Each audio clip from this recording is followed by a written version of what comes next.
Sampeyan karep dadi Nalendra, nek karo para kawula ngajenana, kowe aja gleleng dadi ratu ae. Kowe aja gaya dume lungguh kursi sing dhuwur. Ning aku nek gelem nglumpukke masyarakat tak jak demo telung kejeping paningal rubuh saka kursimu kowe. Aja sangunek-unekke masyarakat cilik kaya ngene iki tandani. Sampeyan iso gedhangkrang sila tumpang neng kursi iki mergo tak coblos, mbaya sembodo. Biyen sampeyan ling mbeseli aku pira tok kon dadi tim sukses, ha? Karo tok janjen-janjeni kene iki sesuk tak bangun aspal, tak aspal kene esuk tak cor, kene esuk tak nehi toilet.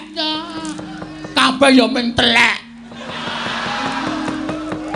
Nek magang iki kaya janjine kaya dara kekalangane nek wis dadi lali micek mripate. Arep pripun kula ajeng takon ngejak apa sampean? Kowe ora wedi karo aku. Kowe ora wedi karo aku.